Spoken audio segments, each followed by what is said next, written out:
ಅಬಿಯು ಅಂತೇಳಿ. ಇದು south American fruit actually. ತುಂಬ ವೆರೈಟಿ ಇದೆ. ಮ್ಯಾಂಗೋದಲ್ಲಿ ನಿಮಗೆ ಒಂದು 250 ವೆರೈಟಿ ಇದೆ. ಸೀತಾಫಲ ರಾಮಫಲ ಅಂತ ಹೇಳ್ತೇವಲ್ಲ ಅಂತ ವೆರೈಟಿ ನೋಡಿ. ಇದರಲ್ಲಿ ಹಣ್ಣು ಕಾಯಿ ಬರ್ತಾ ಇದೆ. ಇದು ಮುಳ್ಳು ಮೇಲ್ಗಡೆ ಬರ್ತದೆ ಸ್ವಲ್ಪ. ಇದರ ವಿಶೇಷತೆ ಏನಂತ ಹೇಳಿದ್ರೆ ಈ ಹಣ್ಣನ್ನು ನೀವು ತಿಂದರೆ ಹುಳಿ ಎಲ್ಲ ಸ್ವೀಟ್ ಆಗ್ತದೆ. ಇದರಲ್ಲಿ ರಂಬುಟಾನ್ ಇದರಲ್ಲಿ 1800 ಗಿಡ ಇದೆ ಟೋಟಲ್ ಆಗಿ. ಇದು 2 ವೆರೈಟಿ ಇದೆ. ಒಂದು ಇದು N18 ಮಾತ್ರ ಇಲ್ಲಿ ಇರುವಂಥದ್ದು. ಈ ಸಲ ಮ್ಯಾಂಗೋಸ್ಟಿನಿಗೆ 750 ರುಪೀಸ್ ಬಂದಿತ್ತು. 750 ಪರ್ kg. ಫ್ರೂಟಲ್ಲಿ ನಮಗೆ ಒಂದು 500-600 ವೆರೈಟೀಸ್ ಗಿಡಗಳಿವೆ. ಸೀಡ್ಲಿಂಗ್ ಅಲ್ಲಿ ನಿಮಗೆ ಸೈಜ್ ಬರಲ್ಲ. ಇದು ಅರ್ಧ kg 1 kg ವರೆಗೆ ಬರ್ತದೆ. 1 kg ಒಂದು ಹಣ್ಣು. ನೋಡಿ, ಒಂದು ಗಿಡ ಹಾಕುವ ಮುಂಚೆ 2 ವಿಷಯ ಕಲಿಬೇಕು. ಏನಂತ ಹೇಳಿದ್ರೆ ಮಾರ್ಕೆಟಿಂಗ್ ಫಸ್ಟ್ ಕಲಿಬೇಕು, ಮತ್ತು ಅದರ ರೋಗದ ಬಗ್ಗೆ ಕಲಿಬೇಕು. ಎಲ್ಲದರಲ್ಲಿ ಕೈ ಸುಟ್ಟೋದ್ಮೇಲೆ ನನ್ನ ಫ್ರೆಂಡ್ ಒಬ್ರು ಹೇಳಿದ್ರು, ಬಾ ನಮಗೆ ಅಂತೂ ನನ್ನ ಓನರ್ ತೋಟ ಇದೆ ನೋಡೋಣ, ಅಲ್ಲಿ ಕೆಲಸ ಕೊಡಿಸ್ತೀನಿ ಅಂತ ಹೇಳಿದ್ರು. ಲಕ್ಷಾಧಿಪತಿ ಅಂತ ಹೇಳ್ಬೇಕಾ ಕೋಟ್ಯಾಧಿಪತಿ ಅಂತ ಹೇಳ್ಬೇಕಾ? ಹೇಗೂ ಹೇಳ್ಬೋದು. ಹಾಂ, ನಾನು ವಿಜಯ್ ಕುಮಾರ್ ಸೊರಕೆ ಅಂತೇಳಿ, ನಮ್ಮ ದಕ್ಷಿಣ ಕನ್ನಡ ಜಿಲ್ಲೆಯ ಈ ಸವಣೂರು ಗ್ರಾಮದ ಇಡ್ಯಾಡಿ ಪದವ ಎಂಬಲ್ಲಿ ಈ ನನ್ನ ತೋಟ ಇರ್ತದೆ. ಈ ನನ್ನ ತೋಟದಲ್ಲಿ ಸಾಧಾರಣ 30 ಎಕರೆ ಅಂದಾಜು ಸ್ಥಳವಿದ್ದು, ಇದರಲ್ಲಿ ನಾವು ಅಡಿಕೆ, ತೆಂಗು, ಪೆಪ್ಪರ್, ಅದಲ್ಲದೆ ಮುಖ್ಯವಾಗಿ ನಾವು ಎಕ್ಸಾಟಿಕ್ ಫ್ರೂಟ್ಸನ್ನು ನಾವು ಬೆಳೆಸಿದ್ದೇವೆ. ಇಲ್ಲಿ ಲಾರ್ಜ್ ಸ್ಕೇಲಲ್ಲಿ ಇಲ್ಲಿ ನನ್ನ ತೋಟದಲ್ಲಿ ರಂಬುಟಾನ್ ಬೆಳೆಸಿದ್ದೇನೆ, ರಂಬುಟಾನ್ ಗ್ರೋ ಮಾಡಿದ್ದೇನೆ. ಅದಲ್ಲದೆ ಈ ಮ್ಯಾಂಗೋಸ್ಟೀನ್ ಉಂಟು, ಮತ್ತು ಡ್ರ್ಯಾಗನ್ ಫ್ರೂಟ್ ಉಂಟು, ಮತ್ತು ಸಣ್ಣ ಮಟ್ಟದಲ್ಲಿ ಅಬ್ಯೂ, ಮತ್ತು ಲೋಂಗಾನ್, ಮತ್ತು ಸ್ವೀಟ್ಸ್ ಅಂತೋಲು, ರೋಲಿನಿಯಾ, ಮತ್ತು ಜಾಮೂನು, ಬೇರೆ ಬೇರೆ ಟೈಪಿನ ಜಾಮೂನುಗಳು, ಮತ್ತು ಬೇರೆ ಇತರ ಹಲವಾರು ಸಾಧಾರಣ ಒಂದು 50ರಷ್ಟು ಬೇರೆ ಬೇರೆ ಥರದ ಎಕ್ಸಾಟಿಕ್ ಫ್ರೂಟ್ಸು ನಮ್ಮ ಈ ತೋಟದಲ್ಲಿದೆ. ಈ ಟೈಮಲ್ಲಿ ನಮ್ಮಲ್ಲಿ 2 ಬಗೆಯ ಫ್ರೂಟ್ಸು ನಮ್ಮಲ್ಲಿ ಉಂಟು. ಇದರಲ್ಲಿ ಇದು ಅಬಿಯು ಅಂತೇಳಿ, ಇದು south American fruit actually. South American fruit ಅಬಿಯು ಅಂತ. ಇಲ್ಲಿ ಯಾರಿಗೆ ಸಹ ಈ ಮಾರ್ಕೆಟಲ್ಲಿ ಕೇಳಿದರೆ ಯಾರಿಗೆ ಕೂಡ ಗೊತ್ತಿಲ್ಲ. ಇದು ರೊಲಿನಿಯಾ ಅಂತೇಳಿ, ಈಗ ನಮ್ಮದು ಲಾಸ್ಟ್ ಆಗ್ತಾ ಬಂತು. ಇದು ಹಾಗೆ ಸಣ್ಣ ಸೈಜಲ್ಲಿ ಉಂಟು. ಇದು ಕೂಡ ಇದರಷ್ಟೇ ದೊಡ್ಡದಾಗ್ತದೆ, ಅಬಿಯು ಅಷ್ಟೇ ದೊಡ್ಡದಾಗ್ತದೆ ಭಾಳ. ಇದು ಸೀತಾಫಲ ಫ್ಯಾಮಿಲಿದು ಟೈಪ್ ಇದೆ ಫ್ರೂಟ್ಸು. ಇದು ಅಬಿಯು ಅನ್ನೋ ಫ್ರೂಟು ನಾರ್ಮಲಿ ನೋಡ್ಲಿಕ್ಕೆ ಹೋದರೆ ಆ್ಯಕ್ಚುಲಿ ಅಂತ ಹೇಳಿದ್ರೆ ಅದರ ಟೇಸ್ಟ್ ಈಗ ನೋಡುವಾಗ ನಮಗೆ ಮೂಸಂಬಿಯಾಗಿ ಕಾಣ್ತದೆ, ಆದರೆ ಅದರ ಒಳಗೆ ಟೇಸ್ಟು ಅದು ಚಿಕ್ಕುನಾಗಿ ಕಾಣ್ತದೆ, ಚಿಕ್ಕುನ ಟೇಸ್ಟ್. ನಮ್ಮ ರೋಹಿತ್ ರೈ ನನ್ನ ಫ್ರೆಂಡ್ ಇದ್ದಾರೆ, ನಮ್ಮ ಮಿತ್ರರು. ಅವರು ಕಡಬದ ಮರ್ದಾಲ ಎಂಬಲ್ಲಿ ದೆಪ್ಪಜೆ ಫಾರ್ಮ್ಸ್ ಆ್ಯಂಡ್ ನರ್ಸರಿ ಅಂತ ಇಟ್ಟಿದ್ದಾರೆ. ಅವರಲ್ಲಿ ಎಲ್ಲ ಥರದ ಬಗೆಯ ನಿಮ್ಮ ಫ್ರೂಟ್ಸಿನ ಗಿಡಗಳಿರಲಿ, ಎಲ್ಲ ಬಗೆಯ ಮರ ಯಾವುದು ಬೇಕು ನೀವು ಕೇಳಿದದನ್ನು ಅವರಲ್ಲಿ ಕೊಡುವಂಥ ವ್ಯವಸ್ಥೆ ಅವರ ಹತ್ರ ಉಂಟು. ಆದ್ದರಿಂದ ತುಂಬ ಜನ ಅವರ ಹತ್ರ ಅಲ್ಲಿಂದ ಗಿಡಗಳನ್ನು ಕೊಂಡೋಗ್ತಾರೆ. ಇನ್ನು ಮುಂದಕ್ಕೆ ನಮ್ಮ ರೋಹಿತ್ ರೈ ಅವರು ನಿಮ್ಮ ಉಳಿದ ಬಗ್ಗೆ ಅವರೆಲ್ಲ ಮಾತಾಡಲಿಕ್ಕಿದ್ದಾರೆ. ಅಬಿಯು ಗಿಡ ಇದು ನಿಮಗೆ 2 ವರ್ಷದಲ್ಲಿ ಹೀಲ್ಡಿಂಗ್ ಸ್ಟಾರ್ಟ್ ಆಗ್ತದೆ. ಕಾಯಿ ನೀವು ಆಗ ನೋಡಿ ತೋರಿಸಿದ್ದಾರೆ ಅವರು. ಇದರಲ್ಲಿ ಕಾಯಿ ಹೇಗೆ ಬರ್ತದೆ ಅಂತ ಹೇಳಿದರೆ ಈ ಗೆಲ್ಲಲ್ಲಿ ಸ್ಟಾರ್ಟ್ ಆಗ್ತದೆ. ಗೆಲ್ಲಲ್ಲಿ ಬರುವಂಥದ್ದು ಕಾಯಿ. ಹೀಗೆ ನಾನು ನಿಮಗೆ ಬೇಕಾದ್ರೆಲ್ಲ ತೋರಿಸ್ತೇನೆ ನೋಡಿ. ಈಗ ಗೆಲ್ಲಲ್ಲಿ ಉಂಟು ಕಾಯಿ ಉಂಟಲ್ಲಿ ನೋಡಿ. ಇಲ್ಲಿ ಈಗ ಈ ಥರ ಬರ್ತದೆ. ಇದು ಅಬಿಯು. ಇದು ಫುಲ್ ಹಿಡಿತದೆ. ನಿಮಗೆ 2 ವರ್ಷದಲ್ಲಿ ಹೀಲ್ಡಿಂಗ್ ಸ್ಟಾರ್ಟ್ ಆಗ್ತದೆ. ನಿಮಗೆ ಮಾತ್ರ ಗಟ್ಟಿ ಇರುವುದಿಲ್ಲ ಮರಕ್ಕೆ, ಸಪೋರ್ಟ್ ಗಿಡ ಬೇಕಾಗ್ತದೆ ಅಂತಾದ್ರೆ ಸಪೋರ್ಟ್ ಗಿಡವನ್ನು ಕೊಟ್ಟು ಮಾಡುವಂಥದ್ದು. ಇದರ ಹಿಂದ್ಗಡೆ ಇರುವಂಥದ್ದು ಇದು ಜಪುಟಿಕಾಬ ಸಬರ ಗಿಡ. ಇದಂದರೆ 10 ಇಯರ್ಸ್ ಬೇಕು ನಿಮಗೆ ಹೀಲ್ಡಿಂಗ್ ಬರಬೇಕಾದ್ರೆ. ನಾವು ಸೀಡ್ಲಿಂಗ್ ಪ್ಲಾಂಟ್ ನಾಟಿ ಮಾಡಿದ್ದು. ಈಗ ಎಕ್ಸರ್ಲೆಟ್ ಇದೆಲ್ಲ ನಮ್ಮದು ಡ್ರಾಫ್ಟಿಂಗ್ ಗಿಡಗಳು 4 ಇಯರ್ಸ್ 3 ಇಯರ್ಸಿಗೆ ಹೀಲ್ಡಿಂಗ್ ಬರ್ತದೆ. ಇದು ನಿಮಗೆ ಇದರಲ್ಲಿ ಕಾಂಡಗಳಲ್ಲಿ ಮತ್ತೆ ಗೆಲ್ಲಲ್ಲಿ ಬರುತ್ತೆ. ದ್ರಾಕ್ಷಿ ಟೈಪಲ್ಲಿ ಕಪ್ಪು ಕಲರಲ್ಲಿ ಬರುವಂಥದ್ದು. ನೀವು ನೀವು ಇದರಲ್ಲಿ ನೋಡಿದರೆ ನಿಮಗೆ ಗೊತ್ತಾಗ್ತದೆ. ಗೂಗಲಲ್ಲಿ ಹಾಕಿದರೆ ನಿಮಗೆ ಇದು ಮಾಡ್ಬೋದು. ದ್ರಾಕ್ಷಿ ಕೂಡ ನಿಮಗೆ 2 ವರ್ಷ 3 ವರ್ಷದ್ದು ಗಿಡ ಇಲ್ಲ. 2 ವರ್ಷ ಗಿಡ ಆದರೂ ಸಹ 10 ಇಯರ್ ಬೇಕು ನಮಗೆ. ನಮ್ಮ ನಾಟಿ ಮಾಡಿ ಗಿಡ ನಾಟಿ ಮಾಡಿ 10 ಇಯರ್ಸ್ಗೆ ನಿಮಗೆ ಕಾಯಿ ಬರ್ತದೆ. ಸ್ಟಾರ್ಟ್ ಆಗ್ತದೆ 10 ಇಯರ್ಸಿಗೆ ಕಾಯಿ ಬರ್ತದೆ. ಮತ್ತು ಇದರಲ್ಲಿ ನಿಮ್ಮ ಹಿಂದ್ಗಡೆ ಇರುವಂಥದ್ದು ಲಾಂಗ್ ಅಲ್ಲಿ ಅದು ಆ ಗಿಡ. ನಮ್ಮ ಇದನ್ನು ಕೆಲವು 2 ಹೆಸರಲ್ಲಿ ಕರೀತಾರೆ. ಒಂದು ಲಿಚ್ಚಿ ಅಂತ ಕರೀತಾರೆ, ನಿಜವಾಗಿ ಲಿಚ್ಚಿ ಅಲ್ಲ ಇದು, ಲಾಂಗ್ ಅನ್ ಅಂತೇಳಿ. ಬ್ರೌನ್ ಕಲರಲ್ಲಿ ಬರ್ತದೆ ನೋಡಿ. ಈಗ ನಮ್ಮ ವೆದರಿಗೆ ಆಗ್ತದೆ ಅಂತ ಹೇಳಿದರೆ ಆಗ್ತದೆ ನೋಡಿ. ಹೂ ಬರ್ತಾ ಇದೆ, ಅಂದರೆ ಕಾಯಿ ಸಹ ಉಂಟು ನೋಡಿ. ಈ ಟೈಪಲ್ಲಿ ಸ್ವಲ್ಪ ದಪ್ಪಕ್ಕೆ ಬರ್ತದೆ ಇನ್ನು ನೋಡಿ ದೊಡ್ಡದಾಗ್ತದೆ. ಇದರಲ್ಲಿ ಇದು ನಮಗೆ ವೈಟ್ ನೇರಳೆ ಬಿಳಿ ನೇರಳೆ. ಇನ್ನು ಈಗ ಹೂ ಬಿಡಲಿಕ್ಕೆ ಸ್ಟಾರ್ಟ್ ಆಗಿದೆ ನೋಡಿ, ಫುಲ್ಲು ಕಾಯಿ ಬರ್ತದೆ. ದ್ರಾಕ್ಷಿ ಟೈಪಲ್ಲಿ ವೈಟ್ ಬಿಳಿ ದ್ರಾಕ್ಷಿಯಾಗಿರ್ತದೆ. ಹಾಗೆ ಮರ ಫುಲ್ಲು ನಿಮಗೆ ಇದಾಗ್ತದೆ. ಮತ್ತು ನಮ್ಮ ಇದು ಡ್ರ್ಯಾಗನ್ ಫ್ರೂಟ್ ವೈಟ್ ಮತ್ತು ರೆಡ್, ನಮ್ಮ ಹತ್ರ 2 ವೆರೈಟಿ ಇದೆ. 2 ವೆರೈಟಿ, ಬೇರೆ ವೆರೈಟಿ ಹಾಕ್ಲಿಲ್ಲ. ನಮ್ಮ CMC ರೆಡ್ ಮತ್ತು ವೈಟ್ ಮಾತ್ರ ಇರೋದು. ಇದು ಸುಮಾರು ನೀವು ಹೇಳಿದಾಗೆ 3 ರಿಂದ 4 ವರ್ಷದ್ದು ಒಂದು ಸೆಟಪ್. 5 ವರ್ಷ ಆಗಿದೆ ಟೋಟಲ್. 5 ವರ್ಷ ಎಲ್ಲಾ ಮರಗಳು ಎಲ್ಲ ಒಂದೇ. ನಿಮ್ಗೆ ಈ ಮರ ಹೇಳಿದ್ರಲ್ಲ ಇದು ಕೂಡ ಎಲ್ಲ ಒಮ್ಮೆಲೆ ಹಾಕಿ. ಯಾಕಂದ್ರೆ ನಮ್ಗೆ ಒಮ್ಮೆ ಇದು ಮಾಡುವಾಗ ಎಲ್ಲವನ್ನು ಮಾಡಿ ಮುಗಿಸಿ ಹೋಗಿದ್ದು ಬರೋ. ಇದು 15 ಫೀಟ್ ಗ್ಯಾಪಿಗೆ ಅಂತ ನಾವು ಹಾಕಿದಂಥದ್ದು ಎಲ್ಲ ಗಿಡಗಳು. ಈಗ ನೀವು ಹಣ್ಣುಗಳನ್ನ ಈಗ ನೀವು ಗ್ಯಾಪ್ ಇಟ್ಟಿದ್ದೀರಲ್ಲ, ಆ ಗ್ಯಾಪ್ ಅಲ್ಲಿ ಇಂಥದ್ದೇ ಮರಗಳನ್ನ ಇಡಬೇಕು ಅಂತ ಹೇಳ್ಬಿಟ್ಟು ಅದು ಹೇಗೆ ಸೆಟಪ್ ಮಾಡ್ಕೊಂಡಿದ್ದೀರಿ? ಇಲ್ಲ, ನಾವು ನಮ್ದು ಮೇನ್ ಕ್ರಾಪಿಂಗ್ ಇರೋದು ರಂಬೂಟನ್ ಮತ್ತೆ ಮ್ಯಾಂಗೋಸ್ಟಿನ್. ರಂಬೂಟನ್ ನಾವು ಇದು ಫಸ್ಟ್ ಸೆಟ್ಟಿಂಗ್ ಮಾಡ್ತೇವೆ. ಸೆಟ್ಟಿಂಗ್ ಮಾಡಿಕೊಟ್ಟು ನಾವು ತರುವಾಗ ಎಷ್ಟೆಷ್ಟು ಗಿಡ ತಂದಿರ್ತೇವೆ. ಬಲ್ಕ್ ಯಾವುದು ಈ ಎಕ್ಸಿಕ್ಯೂಟಿವ್ ಪ್ಲಾಂಟ್ ಅಂದ್ರೆ ರಂಬೂಟನ್ ಮ್ಯಾಂಗೋಸ್ಟಿನ್ ಬಿಟ್ರೆ ಮತ್ತೆ ನಾವು ತಗೊಂಡು ಬಂದ 10 ಗಿಡ 5 ಗಿಡ ಈ ತರ ಬಂದಿರೋದು. ಆಗ ನಾವು ಯಾವ್ದೆಲ್ಲ ಜಾಸ್ತಿ ಇದೆ ಅದನ್ನ ನೋಡ್ಕೊಂಡು ಒಂದು ಜಾಗ ನೋಡ್ಕೊಂಡು ಸೆಟ್ ಮಾಡ್ಕೊಂಡು ಬಂದಿದ್ದೇವೆ. ಈಗ ಇದನ್ನೊಂದು ಒಂದು ಲೈನ್ಗೆ ಸ್ಟ್ರೈಟ್ ಲೈನ್ಗೆ ಹಾಕಿದ್ದೇವೆ. ಈಗ ಲಾಂಗ್ ಅನ್ನು ಇದರ ಆಚೆ ಸೈಡಿಗೆ ಬೇಲಿ ಸೈಡಿಗೆ ನಾವು 15 ಫೀಟ್ ಬಿಟ್ಟು ಮಾಡಿರುವಂತ ಜಾಗ ಇದು. ಬೇಲಿಯನ್ನು ನಾವು ನಮ್ಮ ಬೌಂಡ್ರಿಯಿಂದ 15 ಫೀಟ್, ಆ ಬೌಂಡ್ರಿ ಗ್ಯಾಪಿಗೆ ನಾವು ಡ್ರ್ಯಾಗನ್ ಫ್ರೂಟ್ ಹಾಕಿದ್ದೇವೆ. ಅದರ ನಂತರ ನಾವು ಹಾಕಿರುವಂಥದ್ದು ಅಬಿಯು. ಅಬಿಯನ್ನು ನಾವು ಒಂದು ಲೈನ್ ಉದ್ದಕ್ಕೆ ಹೀಗೆ ನಮ್ಗೆ ಎಷ್ಟು ಜಾಗ ಒಂದು 25 ಗಿಡ ನಾವು ತಗೊಂಡ್ಬಂದಿದ್ದೇವೆ. ಆ 25 ಗಿಡವನ್ನು ನಾವು ಅದರಲ್ಲಿ ತುಂಬಾ ಗಿಡ ನಾವು ನೋಡದೆ ಹೋಗಿದೆ. 4-5 ಗಿಡ ಸತ್ತೋಗಿದೆ. ಮತ್ತೆ ಈಗ ನಾನು ಈಗ ಜಪಟಿಕ ಸಬರ ಅಂತ ಹೇಳಿ ಅದನ್ನು ಒಂದು ಸೈಡ್ಗೆ ಹಾಕಿದ್ದೇನೆ, ಒಂದು 5 ಗಿಡವನ್ನು.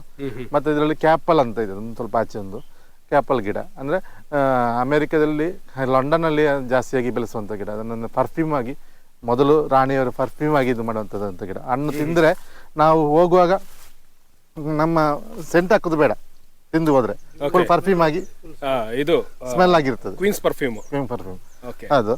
ಮತ್ತೆ ಈಚೆ ನಿಮಗೆ ಜಾಕ್ ಫ್ರೂಟ್ ಇದೆ. ಇದು ಸೀಡ್ಲೆಸ್. ಇದು ಹೇಗೆ ಇದು ಅಕ್ಕಿಗಳು ಬರಬಾರ್ದು ಅಂತ ಇದು ಅಕ್ಕಿಗಳ ಬಾಧೆ ಜಾಸ್ತಿ ಇರುತ್ತೆ ನಮ್ಮ ಇಲ್ಲಿ ಹಣ್ಣುಗಳಿಗೆ. ಅದಕ್ಕೋಸ್ಕರ ನಾವು ಇದನ್ನ ನೆಟ್ ಮಾಡ್ತೇವೆ. ಕಾಡು ಪ್ರಾಣಿಗಳಿಗೆ ಹಕ್ಕಿಗಳಿಗೆಗೋಸ್ಕರ ನೆಟ್ ಅನ್ನು ಹಾಕ್ತೇವೆ. ಅಂದ್ರೆ ಇದರಲ್ಲಿ ಒಂದು ನಿಮಗೆ ನೋಡಿದ್ರೆ ಚಂದ ಕಾಣ್ತದೆ. ಯಾಕೆಂದ್ರೆ ನೋಡಿ ಇಲ್ಲಿ ಸಹ ಈಗ ನೋಡಿ ಈಗ ಈ ತರ ಇದೆ ಫುಲ್ ಬರುವಾಗ ನಿಮಗೆ ಒಂದು ಗಿಡ ನೋಡ್ಲಿಕ್ಕೆ ಒಂದು ಇದಾಗ್ತದೆ. ಒಂದು ಗಿಡದಲ್ಲಿ ಒಂದು ಅಂದಾಜು ಒಂದು ಅದ್ರ ಪೀಕ್ ಟೈಮ್ ಅಲ್ಲಿ ಎಷ್ಟು 50 kg ವರೆಗೆ ಹಿಡಿಬಹುದು. ಅದ್ರ ಪೀಕ್ ಟೈಮ್ ಯಾವಾಗ ಬರ್ಬೋದು? ಇದು ಜನವರಿಗೆ. ಅಲ್ಲ ಈಗ ನಾನೇನ್ ಕೇಳ್ತಾ ಇದ್ದೀನಿ ಅಂತ ಹೇಳಿದ್ರೆ, ಈಗ ಒಂದು ಗಿಡ ಒಂದು 3 ವರ್ಷದ್ದು ಅಂತ ಹೇಳಿದ್ರೆ 2 ವರ್ಷಕ್ಕೆ ಸ್ಟಾರ್ಟಿಂಗ್, 2 ವರ್ಷಕ್ಕೆ ಸ್ಟಾರ್ಟ್ ಆಗ್ತದೆ. ಅದ ನಂತರ ಅತ್ಯುತ್ತಮವಾದಂತಹ ಇಳುವರಿಯನ್ನ ಯಾವ ವರ್ಷದಿಂದ ಸಿಗಬಹುದು? 3-4ನೇ ವರ್ಷದಿಂದ ಸ್ಟಾರ್ಟ್ ಆಗ್ತದೆ. 3-4ನೇ ವರ್ಷದಿಂದ. ಯಾಕಂದ್ರೆ ಇದರ ಗೆಲ್ಲುಗಳು ಎಷ್ಟು ಬರ್ತದೆ. ಒಂದು ವಿಷಯ ಅಂತ ಹೇಳ್ತೇನೆ ನಿಮಗೆ, ನಮ್ಮ ಈ ಜನವರಿ ಟೈಮಿಗೆ ನಮಗೆ ಬೇರೆ ಹಣ್ಣುಗಳಿಲ್ಲ.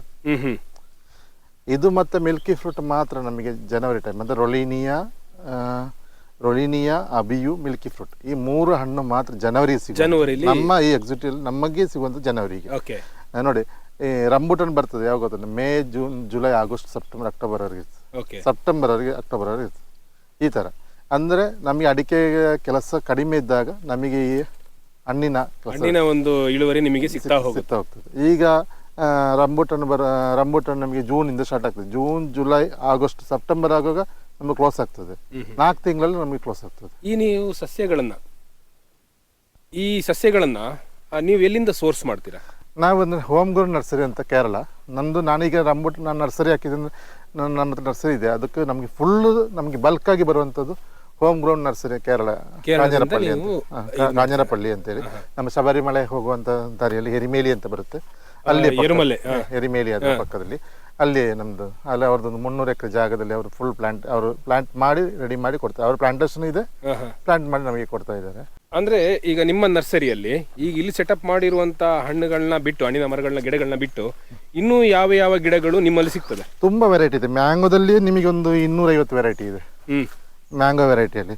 ಈಗ ಇದು ನಮ್ಮ ಸೀಬೆ ಅಂತ ಹೇಳುವಂತ, ಸೀಬೆಗೆ ಹೋದ್ರೆ ಒಂದು 25 ವೆರೈಟಿ ಸೀಬೆದು ಇದೆ.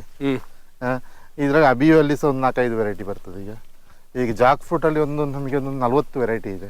40 ವೆರೈಟೀಸ್ ನಮಗೆ ಇಲ್ಲಿ ಸಹ ನಾವು ಜಾಕ್ ಫ್ರೂಟ್ ಹಾಕಿದ್ದೇವೆ, ಇದು ಗಮ್ಲೆಸ್ ಹಾಕಿದ್ದೇವೆ. ಬೇರೆ 1-2 ವರ್ಷದಲ್ಲಿ ಹೀಲ್ಡಿಂಗ್ ಬರುವಂತದ್ದು ಇದೆ ಜಾಕ್ ಫ್ರೂಟ್.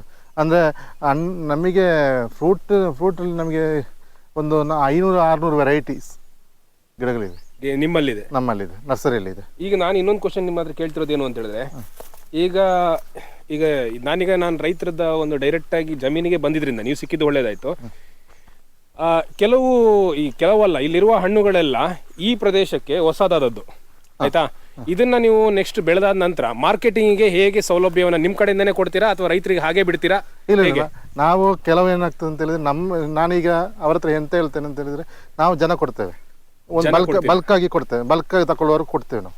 ಯಾಕೆಂದ್ರೆ ಇಲ್ಲ, ಅವ್ರು ಬಲ್ಕ್ ಆಗಿ ತಗೊಳ್ಳುವಾಗ ನಮಗೆ ಒಂದು 200 ರೂಪಾಯಿ, ನಾವು ಮ್ಯಾಕ್ಸಿಮಮ್ 200 ರೂಪಾಯಿ ರೇಟ್ ಇರ್ತದೆ ಒಂದು ಹಣ್ಣಿಗೆ ಅಂತ ಲೆಕ್ಕ ಹಾಕೊಳ್ಳಿ. ಆಗ ಎಂತ ಆಗ್ತದೆ, ನಾನು 180 ರೂಪಾಯಿಗೆ ಅವ್ರು ಬಲ್ಕ್ ಆಗಿ 1 ಟನ್ 2 ಟನ್ ತಗೊಂಡು ಹೋಗ್ತಾರೆ. ಆಗ ಅವ್ರ ಹತ್ರ ನಾನು ಕೇಳ್ತೇನೆ, ಸರ್ ನಿಮ್ಮ ಈಗ ಬಲ್ಕ್ ಆಗಿ ತಗೊಳ್ಳೋರು ಒಬ್ರು ಇದ್ದಾರೆ, ನೀವು ಕೊಡ್ತೀರಾ ಅಂತ. ಅಲ್ಲ, ನನಗೆ 200 ರೂಪಾಯಿ ಸಿಗ್ತದೆ, ನಾನು ಬೇರೆ ಕೊಡ್ತೇನೆ ಅಂತ ಹೇಳಿದ್ರೆ ಓಕೆ, ಇಲ್ಲ ನಾನು ಕೊಡ್ತೀನಿ ಅಂತ ಹೇಳಿದ್ರೆ ನಾನು ಅವರಿಗೆ ಇದು ಮಾಡ್ತೇನೆ. ಅವರಿಗೆ ಅಂದ್ರೆ ಅವರು ಮಾರಾಟ ಮಾಡ್ಲಿಕ್ಕೆ ಶಕ್ತರಾಗಿದ್ರೆ ನೀವು ಅವರಿಗೆ ಬಿಡ್ತೀರಾ? ಇಲ್ಲ ಅಂತ ಹೇಳಿದ್ರೆ ನೀವು ಮಾರ್ಕೆಟಿಂಗ್ ಆಪ್ಷನ್ ಕೂಡ ನಿಮ್ ಕಡೆಯಿಂದ ಕೊಡ್ತೇನೆ. ಯಾಕಂದ್ರೆ ಹೇಳಿದ್ರೆ ನಾವು ಅದರಲ್ಲಿ ಏನು ಇದು ತಕೊಳ್ಳೋದಿಲ್ಲ, ಅವರಿಗೆ ಡೈರೆಕ್ಟ್ ಆಗಿ ಅವರವರ ಪೇಮೆಂಟ್ ಅನ್ನು ಅವರು ಡೈರೆಕ್ಟ್ ಮಾಡಿ ಅವರೇ ಬಂದು. ನಮಗೀಗ ಕೇರಳದಿಂದ ನಮಗೆ ನೌಶಾದ್ ಅಂತ ಒಬ್ರು ಇದ್ದಾರೆ, ಅವ್ರು ಎಷ್ಟು ಬಲ್ಕ್ ರಂಬೂಟನ್ ಇದ್ರು ಸಹ ತಗೊಳ್ತಾರೆ. ಅದು ಅವರ ರೇಟ್ ಇರುತ್ತೆ. ನಮ್ಮ ರೇಟಿಗೆ ಅವರ ರೇಟಿಗೆ ಸ್ವಲ್ಪ ಒಂದು 10 ರೂಪಾಯಿ ಡಿಫ್ರೆನ್ಸ್ ಇರುತ್ತೆ. ಆ ರೇಟಿಗೆ ನಾವು ಅವರಿಗೆ ಕೊಟ್ಟು ನಮ್ದು ಒಂದೊಂದು, ಯಾಕೆಂತಂದ್ರೆ ನಮಗೆ ಅವ್ರು ಬರುವಾಗ 1 ಟನ್ ಆದ್ರೂ ಅವರಿಗೆ ಬೇಕು. ಒಂದು ಗಾಡಿ ಇದ್ರೆ 400-500 ಕಿಲೋಮೀಟರ್ ದೂರದಿಂದ ಬರುವಾಗ ಒಂದು ಗಾಡಿ ಫುಲ್ ಮಾಡಿ ಕೊಡುವಂತ ತಾಕತ್ ನಮಗಿರ್ಬೇಕು. ಆ ತರ ನಾವು ನಮ್ಮ ಹತ್ರ ಇದೆ, ಕ್ವಾಂಟಿಟಿ ಇದೆ ಅಂತ ಹೇಳಿದ್ರೆ ಕೊಡ್ಬೋದು. ಅಂದ್ರೆ ಈ ಏರಿಯಾದಲ್ಲಿ ಈಗ ಸರ್ನ ಒಂದು ತೋಟ ಬಿಟ್ಟು ಬೇರೆ ತೋಟಗಳು ಕೂಡ ನೀವು ಮಾಡಿರುವಂತದ್ದು ಇದೆಯಾ? ತುಂಬಾ ಇದೆ. ಯಾಕಂದ್ರೆ ನೀವು 1 ಟನ್ ಹೇಳಿದ್ರಲ್ಲ, ಅಲ್ಲ ಹಿಂಗ್ ತಗೊಳಕ್ ಮಾಡ್ತಾ ಇದ್ದೇವೆ, ಆ ತರನೂ ಮಾಡ್ತಾ ಇದ್ದೇವೆ. ಇದು ರೊಲಿನಿಯಾ ಅಂತ ಹೇಳಿ, ನಿಮ್ಗೆ ಈಗ ಹಣ್ಣು ನೋಡಿ, ಇದು ಹಣ್ಣು ಇದು ವೆರೈಟೀಸ್ ಇದೆ. ಇದು ಗಿಡ ಸೀತಾಫಲ, ರಾಮಫಲ ಅಂತ ಹೇಳ್ತೇವಲ್ಲ, ಅಂತ ವೆರೈಟಿ ನೋಡಿ. ಇದರಲ್ಲಿ ಹಣ್ಣು ಕಾಯಿ ಬರ್ತಾ ಇದೆ. ಇದು ಮುಳ್ಳು ಮೇಲ್ಗಡೆ ಬರ್ತದೆ ಸ್ವಲ್ಪ, ಯಾಕಂದ್ರೆ ಇದು ಮುಗೀತಾ ಬಂತು, ಸೀಸನ್ ಮುಗೀತು ಈಗ. ಲಾಸ್ಟ್ ಹಣ್ಣು ಇದು ಅಂದ್ರೆ ಒಂದು ಅರ್ಧ ಕೆಜಿಗಿಂತ ಮೇಲೆ ಬರುತ್ತೆ ಕಾಯಿಗಳೆಲ್ಲ, ದಪ್ಪ ಬರ್ತದೆ. ನೋಡಿ ಇಲ್ಲಿ ಚಂದ ಕಾಣ್ತದೆ ನೋಡಿ ಇಲ್ಲಿ ನೋಡಿ. ಹೌದು. ಇದಕ್ಕೆ ಗೊಬ್ಬರದ ವ್ಯವಸ್ಥೆ ಎಲ್ಲ ಹೇಗೆ ಮಾಡ್ತಾ ಇದ್ದೀರಾ ನೀವು? ನಾವು ಈಗ ಸಾವಯವದಲ್ಲಿ ಸಹ ನಾವು ಮಾಡ್ತೇವೆ, ಆರ್ಗಾನಿಕ್ ಇದು ಎರಡರಲ್ಲಿ ಮಾಡ್ತೇವೆ. ಯಾಕಂತ ಹೇಳಿದ್ರೆ ನಮಗೆ ಒಂದರಲ್ಲಿ ನಾವು ಇದರಲ್ಲಿ ಆಗ್ತಾ ಇಲ್ಲ. ಆರ್ಗ್ಯಾನಿಕ್ ಕುರಿ ಗೊಬ್ಬರ, ಕೋಳಿ ಗೊಬ್ಬರ, ದನದ ಗೊಬ್ಬರ ಎಲ್ಲ ಮಿಕ್ಸ್ ಮಾಡಿಕೊಂಡು ನಾವು ಅದು ಮೈಕ್ರೋಡರ್ಮ ಸುಡಮನಸ್ ಎಲ್ಲ ಹಾಕಿ ಇದು ಮಾಡಿ ತಂಪಾದ್ಮೇಲೆ ನಾವು ಇದಕ್ಕೆ ಕೊಡ್ತಾ ಇದ್ದೀರಾ. ಅದನ್ನ ಹೇಗೆ ಡ್ರಿಪ್ ಇರಿಗೇಷನ್ ಕೊಡ್ತಾ ಇದ್ದೀರಾ? ಅಲ್ಲ, ಇದು ಗೊಬ್ಬರ ನಾವು ಇದಕ್ಕೆ ಡೈರೆಕ್ಟ್ ಆಗಿ ಬುಡಕ್ಕೆ ಹಾಕುವಂತದ್ದು. ವಾಟರ್ ಸಾಲ್ಯುಬಲ್ ನಾವು drip irrigation, water soluble venturi ಹಾಕೊಂಡು ಇದು ಮಾಡ್ತೇವೆ. ಮತ್ತೆ ಸ್ಪ್ರೇನು ಕೊಡ್ತೇವೆ ನಾವು. ಸ್ಪ್ರೇನು ಕೊಡ್ತೀವಿ. ಈ ಗಿಡಗಳಲ್ಲಿ ನೀವು ಕೊಟ್ಟಂತ ಗಿಡಗಳಲ್ಲಿ ಸಾಮಾನ್ಯವಾಗಿ ಕಂಡು ಬಂದಂತಹ ರೋಗಗಳು ಅಂತದ್ ಯಾವ್ದಾದ್ರು ನೀವು ನೋಟಿಸ್ ಮಾಡಿದೀರಾ? ಕೆಲವು ಸ್ಟಂಪ್ ಬೋರರ್ ಬರುತ್ತೆ. ಸ್ಟಂಪ್ ಬೋರರೇ ಬರ್ತದೆ. ಅಂದ್ರೆ ಅದು ನಮ್ಮ ಹತ್ತಿರದಿರುವಂತ ಜಾಗದಲ್ಲಿ ಎಂತಾದ್ರೂ ಬೇರೆ ಗಿಡಗಳಲ್ಲಿ ಈ ಸ್ಟಂಪ್ ಬೋರರ್ ಇದ್ರೆ ನಮಗೆ ಅಟ್ಯಾಕ್ ಆಗ್ತದೆ. ಮತ್ತೆ ಇನ್ನು ಜಾಸ್ತಿ ಮಳೆ ಬಂದ್ರೆ ನಮ್ಮಲ್ಲಿ ಇಲ್ಲಿ ಎಂತ ಆಗ್ತದೆ, ಒಂದು 2017 ನಂತರ ನಮಗೆ ಈ ಪ್ರಳಯ ಕೇರಳದಲ್ಲೆಲ್ಲ ಇದಾಯ್ತು. ನಂತರ ಇಲ್ಲಿಗೆ ಈಗ ಮಳೆಗೆ ಕಂಟ್ರೋಲ್ ಇಲ್ಲ. ಮಳೆಗಾಲಕ್ಕೆ ಒಂದು 10 ದಿವಸ ಬಿಡದೆ ಬಂದ್ರೆ ನಮಗೆ ಈ ಹಲಸಿನ ಗಿಡಗಳೆಲ್ಲ ನಿಲ್ಲೋದಿಲ್ಲ. ಅದಂದ್ರೆ ಇದಾಗ್ತದೆ, ಎಲೆಗಳು ಉದುರಿ ಹೋಗಿ ಕೊಳೆ ರೋಗ ಸ್ಟಾರ್ಟ್ ಆಗ್ತದೆ, ಅಂಥದ್ದೆಲ್ಲ ಬರ್ತದೆ.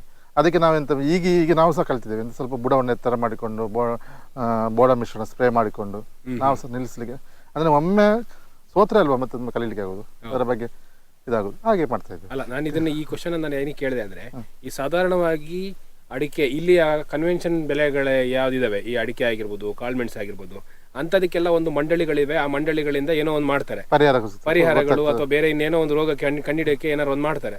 ಈ ಹೊಸ ಹಣ್ಣುಗಳ ಇದಕ್ಕೆ ಈಗ ಹೊಸಬ್ರು ಹಾಕ್ತಾರೆ ಅಂದ್ರೆ ಅವ್ರ ತಲೆಯಲ್ಲಿ ಇರುವಂತದ್ದು ಯಾವ್ದು ಅಂದ್ರೆ, ರೋಗ ಬಂದ್ರೆ ಎಂತ ಮಾಡ್ಬೇಕು ಅಂತ ಹೇಳ್ಬಿಟ್ಟು. ಅಲ್ಲ, ನಾವೀಗ ಎಂತ ಅಂತ ಹೇಳಿದ್ರೆ ರೋಗಗಳು ಇವರೇ ನೀವು ಹೇಳಿದ ಕರೆಕ್ಟ್ ಆಗಿ ಏನಾಗಿದೆ ಅಂತ, ನಾವೀಗ ಇದನ್ನು ಮಾಡಿದ ತಕ್ಷಣ ನಾವು ಇದರ ಬಗ್ಗೆ ಕಲೀಲೇಬೇಕಾಗ್ತದೆ. ಹೌದು, ಅದು ಕಲಿಬೇಕು. ಅವರು ಕಲಿದಿಲ್ಲದಿದ್ರೆ ನಾವು ಅದಕ್ಕೆ ವೇಸ್ಟ್ ಅಂತ ಲೆಕ್ಕ, ಮತ್ತೆ ಏನು ಪ್ರಯೋಜನ ಇಲ್ಲ. ನೋಡಿ, ಇದರಲ್ಲಿ ಫಿಲೋಸನ್ ಅಂತ ಒಂದು ಗಿಡ, ಅಂದ್ರೆ ಇದು ರಂಬೂಟನಲ್ಲಿ ಬ್ಲಾಕ್ ಕಲರ್ ಅಲ್ಲಿ ಬರ್ತದೆ. ಸ್ವಲ್ಪ ರಂಬೂಟನಲ್ಲಿ ಇದರಲ್ಲಿ ಬರ್ತದೆ ಬ್ಲಾಕ್ ಕಲರ್ ಅಲ್ಲಿ. ಇದು ರಂಬೂಟನಲ್ಲಿ ರಾಂಗ್ ರೈನ್. ಇದನ್ನ ನಾವು ಒಂದು 400 ಗಿಡ ಹಾಕಿದ್ದೇವೆ ಆಚೆ ಕಡೆ. ಇದು ರೊಲಿನಿಯಾವೆ. ಇದು ಅಚ್ಚಚಿರು ಅಂತ ಹೇಳಿ, ಅಚ್ಚ ಅಂತಲೂ ಕರೀತಾರೆ, ಅಚ್ಚಚಿರು ಅಂತಲೂ ಕರೀತಾರೆ. ಇದು ಮ್ಯಾಂಗೋಸ್ಟಿನ್ ಒಂದು ವೆರೈಟಿ ಟೈಪ್ ಅಲ್ಲಿ ಒಂದು ಯೆಲ್ಲೋ ಕಲರ್ ಅಲ್ಲಿ ಬರುವಂತ ಹಣ್ಣು. ಇದರಲ್ಲಿ ಕಾಯಿ ಬರಲಿಲ್ಲ. ನೆಕ್ಸ್ಟ್ ಇದು ಡುರಿಯನ್. ಡುರಿಯನ್. ಹೌದು, ನಮ್ಮ ಥಾಯ್ಲ್ಯಾಂಡ್ ಮಲೇಷ್ಯಾದಲ್ಲಿ ಜಾಸ್ತಿಯಾಗಿ ಬೆಳೆಯುವಂಥ ಹಣ್ಣು ದುರಿಯನ್ ಅಂತೇಳಿ, ಜಾಕ್ ಫ್ರೂಟ್ ವೆರೈಟಿಯಲ್ಲಿ ಬರೋದು. ಜಾಕ್ ಫ್ರೂಟ್ ವೆರೈಟಿ ಮುಳ್ಳು ಟೈಪಲ್ಲಿ ಬರ್ತದೆ, ನಿಮಗೆ ನೋಡಿರ್ಬೋದು ದುರಿಯನ್ ಅಂತೇಳಿ. ಸ್ಮೆಲ್ ಗಾಡಿಯಲ್ಲೆಲ್ಲ ತಕೊಂಡು ಹೋಗೋಗಿಲ್ಲ, ಟಾಯ್ಲೆಟ್ ಸ್ಮೆಲ್ ಒಂದು ಸ್ವಲ್ಪ ಕೇಳಿರ್ಬೋದು. ಹೌದೌದು, ತುಂಬಾ ಕೆಟ್ಟ ಸ್ಮೆಲ್ ಬರ್ತದೆ, ನೋಡ್ಲಿಕ್ಕೆ ಜಾಕ್ ಫ್ರೂಟ್ ತರ ಇರ್ತದೆ. ಅದು ಅಂದ್ರೆ ಹೆಲ್ತಿ ಫ್ರೂಟ್, ಬಹಳ ಹೆಲ್ತಿ ಫ್ರೂಟ್ ಇದು, ಎಲ್ಲದಕ್ಕೂ ಒಳ್ಳೆಯದು. ಇದು ಸ್ವೀಟ್ ಸಾಂತೋಳ ಅಂತೇಳಿ. ನಮಗೆ ಒಂದು ಮೂರನೇ ವರ್ಷಕ್ಕೆ ಹೀಲ್ಡ್ ಸ್ಟಾರ್ಟ್ ಆಗಿದೆ, ಹೂ ಬರ್ತಾ ಇದೆ, ನೋಡ್ಬೋದು ಅದರಲ್ಲಿ. ಎಲೆಗಳು ಕೆಂಪು, ಅದು ಅದರ ಮೆಚೂರ್ ಆಗ್ಬೇಕಾದ್ರೆ ಆಗುವಂಥದ್ದು. ಅದು ನೋಡ್ಲಿಕ್ಕೆ ಒಂದು ಇದು ನೋಡಿ, ಇಲ್ಲಿ ಹೂ ಬರ್ತಾ ಇದೆ ಹಾಗೆ ನೋಡಿ. ಇದರಲ್ಲಿ ಕಾಯಿ ಬರ್ತದೆ, ಬ್ರೌನ್ ಕಲರ್ ಅಲ್ಲಿ ಬರ್ತದೆ, ಒಳಗಡೆ ಒಳ್ಳೆ ಸ್ವೀಟ್, ತಿನ್ಲಿಕ್ಕೆ ಒಳ್ಳೆ ಸ್ವೀಟ್ ಆಗಿರ್ತದೆ. ಇದು ನಿಮಗೆ 4 ವರ್ಷದ್ದೇ ಎಲ್ಲ ನಾವು ಸರ್ ಒಂದೇ ತುಂಬಾ ಮೇಲೆ ಹೈಟ್ ಹೋಗ್ಬಿಟ್ಟಿದೆ. ಅದು ಗ್ರೌತ್ ಅಲ್ಲಿ ಬರ್ತದೆ. ನಮ್ಮ ಇದರ ಒಂದೊಂದು ಗಿಡಗಳಿಗೆ ಒಂದೊಂದು ಇದೆ, ನಮಗೆ ಫ್ರೂನಿಂಗ್ ಮಾಡ್ಲಿಕ್ಕಿಲ್ಲ. ನಾವು ರಂಬೂಟನ್ ಗಿಡಗಳನ್ನೆಲ್ಲ ಫ್ರೂನಿಂಗ್ ಮಾಡ್ತೀರಾ? ಇದನ್ನ ಯಾವುದಕ್ಕೂ ನಾವು ಫ್ರೂನಿಂಗ್ ಮಾಡ್ತಾ ಇಲ್ಲ. ಓಕೆ. ಸೊ ಇದೆಲ್ಲ ನಿಮ್ಮ ಈ ತೋಟದಲ್ಲಿ ನೀವು ಹಾಕಿರುವಂತಹ ಎಕ್ಸಾಕ್ಟಿಕ್ ಫ್ರೂಟ್ಸ್ ಅಲ್ಲಿ ಕೆಲವು ಅಂದ್ರೆ ಸಣ್ಣ ಪ್ರಮಾಣ, ಇಲ್ಲಿ ದೊಡ್ಡ ಪ್ರಮಾಣದಲ್ಲಿ ನೀವು ಹಾಕಿರುವಂತದ್ದು ರಂಬುಟಾನ್ ಮತ್ತೆ ಮ್ಯಾಂಗೋಸ್ಟೀನ್. ಸರ್ ಇದು ಮಿರಾಕಲ್ ಫ್ರೂಟ್ ಅಂತ ಹೇಳಿ ನೋಡಿ, ಒಳ್ಳೆ ಹೂ ಬಂದಿದೆ, ಈಗ ಕಾಯಿ ಸಹ ಇದೆ ನೋಡಿ. ಇದರ ವಿಶೇಷತೆ ಏನಂತ ಹೇಳಿದ್ರೆ, ಈ ಹಣ್ಣನ್ನು ನೀವು ತಿಂದ್ರೆ ಹುಳಿ ಎಲ್ಲ ಸ್ವೀಟ್ ಆಗ್ತದೆ, ಟಂಕನ್ನು ಇದು ಮಾಡ್ತದೆ, ಇದು ಅಲ್ಲ ಸ್ವೀಟ್ ಮಾಡಿಬಿಡ್ತದೆ ನೋಡಿ. ತುಂಬ ಕಾಯಿ ಬರ್ತದೆ ನೋಡಿ, ಈಗ ಫುಲ್ ಕಾಯಿ ಇದೆ ಇದರಲ್ಲಿ ನೋಡಿ. ಇಲ್ಲಿ ಇದು ಸಣ್ಣ ಸೈಜು, ಇದರಲ್ಲಿ ಎರಡು ಕಲರ್ ಇದು ವೆರೈಟಿ ಇದೆ ಗಿಡದಲ್ಲಿ. ಇದು ಸಣ್ಣ ಎಲೆ, ಇದೆಲ್ಲ 3 ಸಹ ಸಣ್ಣ ಎಲೆ ಇದು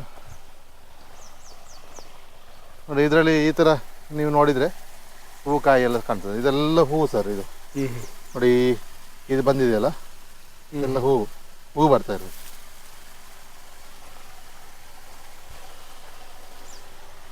ಇದು ಇಲ್ಲಿಯ ನೀರಿನ ವ್ಯವಸ್ಥೆ. ಇದು 3 ಪಂಪ್ ನಿಮಗೆ ನೀರು ಇಲ್ಲಿ ಬಂದು ಇಲ್ಲಿಂದ ಬೇರೆ ಪಂಪಲ್ಲಿ ಆಚೆಗೆ ಹೋಗುವಂತ. ಓಕೆ, ಇದು ಒಂದು ಲೆಕ್ಕದಲ್ಲಿ ಒಂಥರ ಕೃಷಿ ಹೊಂಡ ಇದ್ದಾಗೆ. ಕೃಷಿ ಹೊಂಡ ಇದ್ದಾಗೆ ನೋಡಿ. ಇದರಲ್ಲಿ ಮಿರಾಕಲ್ ಫ್ರೂಟಲ್ಲಿ ಇನ್ನೊಂದು ಅದೇ ಗಿಡ, ಸ್ವಲ್ಪ ದಪ್ಪ ಎಲೆ, ಅದು ನೋಡಿ ಸಣ್ಣ ಎಲೆ. ಹೌದು, ಸ್ವಲ್ಪ ದಪ್ಪ ಎಲೆ ನೋಡಿ. ಎಲ್ಲ ಹೂ ಬಂದು ಈಗ ರೆಡಿಯಾಗಿದೆ ನೋಡಿ, ಸ್ಟಾಕ್ ರೆಡಿಯಾಗಿದೆ ನೋಡಿ. ಹೂ ಬಂದಿದೆ ಇದರಲ್ಲಿ, ಇದೆಲ್ಲ ಹೂ, ಕಾಯಿ ಇದೆ. ಕಾಯಿ ಇದರ ದಪ್ಪ ಕಾಯಿ ಇದರದ್ದು. ಎಲೆ ಬಿಟ್ಟಿರುವಂಥದ್ದು ಎಲೆ ಇದು ಹೇಳ್ತೀನಿ ಸರ್. ಇದು ಎಲೆ ಹೇಗೆ ಉಂಟು ಅಷ್ಟೇ ಕಾಯಿ ಸಹ ದಪ್ಪ ಇರ್ತದೆ. ಓಕೆ, ಇಲ್ಲಿ ನೋಡಿ ತೋರಿಸ್ತೀನಿ ನಾನು, ಕಾಣ್ತಾ ಇದೆಯಾ? ಹೌದು ನೋಡಿ ನೋಡಿ, ದಪ್ಪ ಕಾಯಿ. ಹೌದು, ಇದು ಸಣ್ಣದು.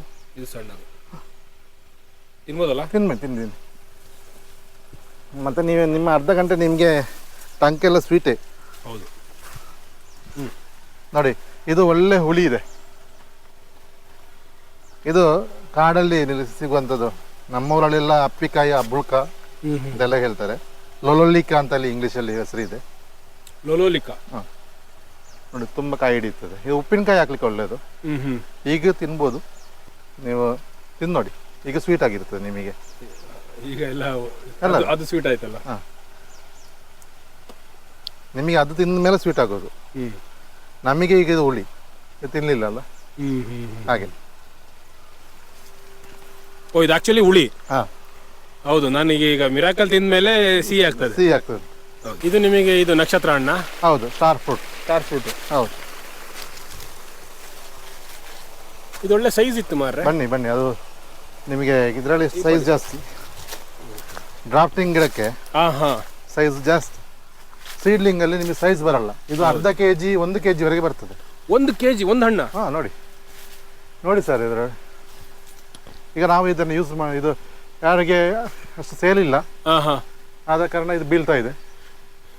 ಇದು ಸ್ವೀಟಾ ಹುಳಿಯಾ? Sweet sir, sweet.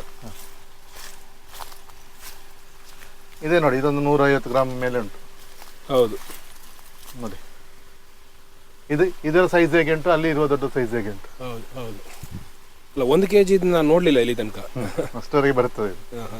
ಸ್ವೀಟ್ ಅಂಬಟೆ, ಹಾ. ಅಮಟೆಕಾಯಿ ಅಮಟೆಕಾಯಿ. ಇದೆಯಲ್ಲ ಹೌದು. ಅದೇ. ಇದು 365 ದಿವಸ ನಿಮಗೆ ಕಾಯಿ ಬರ್ತಾನೆ ಇರುತ್ತೆ. 365 ದಿವಸ ಕೂಡ ಬರ್ತದೆ. ಇದು ಚಂದ. ಇದು ನಿಮಗೆ ಸಣ್ಣ ಗಿಡದಲ್ಲಿ ಡ್ರಾಫ್ಟಿಂಗ್ ಗಿಡ ಹಾಕುವಂಥದ್ದು. ಸಣ್ಣ ಗಿಡದಲ್ಲಿ ನಿಮಗೆ ಹೀಲ್ಡಿಂಗ್ ಸ್ಟಾರ್ಟ್ ಆಗ್ತದೆ ನೋಡಿ. ಇದು ಇದೀಗ ಕಾಯಿ ಅಲ್ಲ? ಕಾಯಿ ದೊಡ್ಡದಾಗಿ ಸೈಜ್ ಆಗ್ತದೆ ಸರ್ ಇದು. ನಿಮಗೆ ಇದನ್ನು ಈಗಲೂ ತಗೊಂಡು ಉಪ್ಪಿನಕಾಯಿ ಹಾಕಕ್ಕೆ ಚಂದ. ಈ ಸ್ವೀಟ್ ಕೂಡ ಉಪ್ಪಿನಕಾಯಿ ಹಾಕ್ಬೋದಾ? ಇದನ್ನು ಉಪ್ಪಿನಕಾಯಿ ಡೈರೆಕ್ಟ್ ಆಗಿ ಈಗ ಸಣ್ಣನೆ ಹೀಗೆ ಡೈರೆಕ್ಟ್ ಕಟ್ ಮಾಡ್ಲಿಕ್ಕಿಲ್ಲ, ಡೈರೆಕ್ಟ್ ಆಗಿ ಉಪ್ಪಿನಕಾಯಿ ಹಾಕ್ಬೋದು ನೋಡಿ. ಇದು ಸೈಜ್ ಆಗಿದೆ ನೋಡಿ, ಇದು ಸ್ವಲ್ಪ ಸೈಜ್ ಬಂದಿದೆ ಈಗ. ಈ ತರ ಡೈರೆಕ್ಟ್ ಆಗಿ ಹಾಕ್ಬೋದು, ಪೀಸ್ ಹಾಕಿ. ಇದರಲ್ಲಿ ಬೀಜ ಇಲ್ಲ, ಸೀಡ್ಲೆಸ್. ಹೌದು. ಇದು ಚೆರಿ ಗಿಡ. ಚೆರಿ ಹಣ್ಣು ನೋಡಿದಿರಲ್ಲ ನೀವು. ನೋಡಿ ಇಲ್ಲಿ ಈಗ ನಿಮಗೆ ಕಾಯಿ ಹೂ ಬರ್ತಾ ಇದೆ ನೋಡಿ. ಅಲ್ಲ, ಇಲ್ಲೊಂದು ಹಣ್ಣಿದೆ ನೋಡಿ. ಇಲ್ಲಿದೆ, ಇಲ್ಲಿ ಅಲ್ಲಿದೆ. ಇಲ್ಲೇ ಒಂದು ಹಣ್ಣಿದೆ. ಮೇಲೆ ನೋಡಿ ಸರ್, ಆ ಕಡೆ ಗಿಲ್ಲಲ್ಲಿ. ಇಲ್ಲಿದೆ, ಚೆನ್ನಾಗಿದೆ, ಬೇಕಾದಷ್ಟಿದೆ. ಚೆರಿ ಗಿಡ ಇದು ತಿನ್ಬೋದು ನೋಡಿ. ಇಲ್ಲಿ ಚಂದ ಕಾಣ್ತಾ ಇದೆ, ತಿನ್ಬೋದು ನೋಡಿ. ಇಲ್ಲಿ ಸರ್ ಸ್ಟಾರ್ ಆಗಿ ಚಂದ ಕಾಣ್ತಾ ಇದೆ ನೋಡಿ. ಈ ಗೇರ್ ಹಣ್ಣು ತಿಂದಾಗ ಅನ್ಸುತ್ತೆ ಅಲ್ಲ? ಈಗ ನೀವು ಅದು ತಿಂದಿದ್ದೀರಲ್ಲ, ಒಳ್ಳೆ ಸ್ವೀಟ್ ಇದೆ. ನಮಗೆ ಅದು ತಿಂದಿದ್ದಕ್ಕೆ ಹಂಗ ಅನಿಸ್ತಾ ಇದೆಯಾ? ಮಿರಾಕಲ್ ತಿಂದು ಇದು ತಿನ್ಬಾರ್ದು ಯಾವಾಗಲೂ. ಸ್ವೀಟ್ ಇದೆ, ಇದರಲ್ಲಿ ಸ್ವೀಟ್ ಗೊತ್ತಾಗಲ್ಲ ನಿಮಗೆ ಅಲ್ಲ, ಅದು ಟೇಸ್ಟ್ ಗೊತ್ತಾಗಲ್ಲ. ಮಿರಾಕಲ್ದು ನಿಮ್ ಟೇಸ್ಟ್ ಎಲ್ಲ ಇದು ಮಾಡ್ತದೆ. ಸ್ಟಾರ್ ಆಗಿ ಚಂದ ಕಾಣ್ತಾ ಇದೆ ನೋಡಿ. ಇದು ಬೇರೆ ಕಲರ್ ಬಂದಿದೆ, ಅದು ಕಲರ್ ಆಗಿದೆ, ಇದು ಕಲರ್ ಆಗಿಲ್ಲ. ಇದರಲ್ಲಿ ರಂಬುಟಾನ್ ಇದು. ಇದರಲ್ಲಿ 1800 ಗಿಡ ಇದೆ ಟೋಟಲ್ ಆಗಿ. ಇದು 2 ವೆರೈಟಿ ಇದೆ. ಒಂದು ಇದು N18 ಮಾತ್ರ ಇಲ್ಲಿ ಇರುವಂಥದ್ದು. ಇನ್ನು ಆಚೆ ಕಡೆ ನಾವು ಒಂದು 400 ಗಿಡ ಇದು ರಾಂಗ್ ರೇನ್ ಹಾಕಿದ್ದೇವೆ. ಇದು ಎಷ್ಟು ಜಾಗಕ್ಕೆ ಇಲ್ಲಿ ಸೆಟ್ ಮಾಡಿರೋದು? ನಾವು 8 ಎಕರೆಗೆ ಇದೆ ಇದು. ಅಂದರೆ 215 ಫೀಟ್ ಇದಕ್ಕೆ ನಾವು ಇದರಲ್ಲಿ ಹಾಕಿರುವಂಥದ್ದು ಒಂದೊಂದು ಗಿಡ. ಒಂದು ಟೋಟಲ್ ಆಗಿ ಒಂದು 200 ಎಕರೆಗೆ 200 ಗಿಡದ ಹಾಗೆ. ಮತ್ತು ಫುಲ್ ಬೌಂಡ್ರಿ ಸುತ್ತ ನಾವು ಒಂದು 15 ಫೀಟ್ ಗ್ಯಾಪ್ ಇದು ರೋಡ್ ಟೈಪಲ್ಲಿ ಮಾಡ್ಕೊಂಡಿದ್ದೀವಿ. ಅದು 20 ಫೀಟ್ ಗ್ಯಾಪಿಗೆ ಬೌಂಡ್ರಿ ಸೈಡಿಗೆ. ಬಾಕಿ ಇದನ್ನೆಲ್ಲ ನಾವು ಈ ಥರ ಇದು ಮಾಡಿದ್ವಿ. 15 ಫೀಟ್ ಗ್ಯಾಪಿಗೆ. ಸ್ವಲ್ಪ ಹತ್ರ ಆಯ್ತು ಅಂತ ಅನಿಸ್ತದೆ. ಇನ್ನೊಂದು 3 ವರ್ಷ ಬಿಟ್ಟು ಇನ್ನು ಈಗ 5ನೇ ವರ್ಷ ಗಿಡ, ಇನ್ನೊಂದು 3 ವರ್ಷ ಬಿಟ್ಟು ಮಧ್ಯದಲ್ಲಿ ಒಂದೊಂದು ಗಿಡವನ್ನು ತೆಗಿತೇವೆ. ಇದು ನಿಮಗೆ ಇಲ್ಲಿಯ ಒಂದು ಮೇನ್ ಕ್ರಾಪ್ ರಂಬುಟಾನು ಮತ್ತೆ ಮ್ಯಾಂಗೋಸ್ಟೀನ್ ಈಗ ಬರಲಿಲ್ಲ, ಸ್ಟಾರ್ಟ್ ಆಗಲಿಲ್ಲ. ಅಂದ್ರೆ 4 ಇಯರ್ಸ್ ಆಗಿದೆ ಅಷ್ಟೇ. ನೆಕ್ಸ್ಟ್ ಇಯರ್ ಇಂದ ನಮಗೆ ಸ್ಟಾರ್ಟ್ ಆಗ್ಬೋದು. ಅಂದ್ರೆ ಮ್ಯಾಂಗೋಸ್ಟೀನ್ ವಿಷಯ ಏನಂತ ಹೇಳಿದ್ರೆ, ನೀವು 4 ವರ್ಷದ ಗಿಡ ನಾಟಿ ಮಾಡಿದ್ರೆ 4 ವರ್ಷಕ್ಕೆ ಹೀಲ್ಡಿಂಗ್ ಬರ್ತದೆ. ಆದ್ರೆ ಹೀಲ್ಡಿಂಗ್ ಬರುವುದು ನಿಮಗೆ ಒಂದು 5 kg ಅಷ್ಟು ಬರ್ಬೋದು ಅಷ್ಟೇ, ಜಾಸ್ತಿ ಬರ್ಲಿಕ್ಕಿಲ್ಲ. ಒಂದು 2-3 kg ಆದ್ರೆ ಇದು ಜಾಸ್ತಿ ಬರುತ್ತೆ. ಒಂದು 10-12 ವರ್ಷ ಆದ್ರೆ ನಿಮಗೆ ಒಂದು 70 kg ವರೆಗೆ ಬರ್ತದೆ. ನಮಗೆ ಇದರಲ್ಲಿ ಈಗ ಒಂದು 35-40 kg ವರೆಗೆ ಸಿಗ್ತಾ ಇದೆ. ಎಲ್ಲದರಲ್ಲೂ ಅಲ್ಲ, ಒಳ್ಳೆ ಕ್ರಾಪಿಗೆ 50 kg ವರೆಗೆ ಬರ್ತದೆ ಅಲ್ಲ. ನಾವೀಗ ಎಲ್ಲ ಗಿಡದಲ್ಲಿ ಬರೋದು ಕಡಿಮೆ ಅಲ್ವ ಕೆಲವು ಮಾತ್ರ. ಮೇಲ್ಗಡೆ ಎಂತ ಅದು ಶೇಡ್ ನೆಟ್ ಹಾಕ್ಲಿಕ್ಕೆ? ಶೇಡ್ ನೆಟ್ ಅಲ್ಲ, ನಮ್ಗೆ ನೆಟ್ ಹಾಕ್ಲಿಕ್ಕೆ ಗಿಳಿಗಳದ್ದು ಮತ್ತೆ ಇದರದ್ದು ಕಾಡು ಪ್ರಾಣಿಗಳಿಗೆ ಇದನ್ನು ರಕ್ಷಣೆ ಮಾಡ್ಲಿಕ್ಕೆ ಮಂಗ ಮತ್ತೆ ಇದಕ್ಕೆ ಗಿಳಿಗಳಿಗೆ ಅದಕ್ಕೆ ನೆಟ್ ಹಾಕ್ತೇವೆ ನಾವು. ಈಗ ಒಬ್ಬ ರೈತ ನಿಮ್ಮ ನರ್ಸರಿಯಿಂದ ಗಿಡವನ್ನ ತಗೊಳ್ಬೇಕು, ಅವನೊಂದು ಫಾರಂ ಸೆಟಪ್ ಮಾಡಬೇಕು ಅಂತ ಅವನ ಮನಸ್ಸಿಗೆ ಬರ್ತದೆ. ಸೊ ಆಗ ನಿಮ್ಮ ಕಡೆಯಿಂದ ಆ ರೈತನಿಗೆ ಸಿಗುವಂತ ಸೌಲಭ್ಯಗಳು ಏನೇನು ಸರ್? ನಾವೀಗ ಒಬ್ಬರು ಜಾಗ ತೋರಿಸಿಕೊಟ್ರು ಸಾಕು ನಮಗೆ. ಅವರಿಗೆ ನನಗೆ ಈ ಥರ ಮಾಡಬೇಕಂತ ಒಂದು ಐಡಿಯಾ ಕೊಟ್ಟರೆ ನಾವೇ ಮಾಡಿಕೊಡ್ತೇವೆ ಫುಲ್ಲು. ಅವರಿಗೆ ಲಾಸ್ಟ್ ಬೇಕಾದ್ರೆ 1 ವರ್ಷ ನಾವು ನೋಡ್ಕೊಳ್ಬೇಕು. ಹೇಳಿದರು ಲೇಬರ್ ಇಲ್ಲ ಸರ್ ನಮ್ಮ ಹತ್ರ, 1 ವರ್ಷ 2 ವರ್ಷ ನೀವು ನೋಡ್ಕೊಳ್ಳಿ, ಹಣ್ಣು ಬಂದಾಗ ನಮಗೆ ಬಿಟ್ಟುಕೊಡಿ ಅಂತ ಹೇಳಿದ್ರೆ ಅದನ್ನು ಮಾಡಿಕೊಡ್ತೇವೆ ನಾವು. ಎರಡು ಆಪ್ಷನ್. ಒಂದು ನಾವು ಮಾಡಿ ಮುಗಿಸಿ ಕೊಡೋದು, ನೀವೇ ಮತ್ತೆ ಅವರು ನೋಡ್ಕೊಳ್ತಾರೆ. ಇಲ್ಲಿ ನಾನು ಫುಲ್ ಮಾಡಿ ಮುಗಿಸಿ ಕರೆಂಟ್ ಬೇಲಿ ಹಾಕಿ ಇವರಿಗೆ ಬಿಟ್ಟು ಕೊಟ್ಟಿದ್ದು.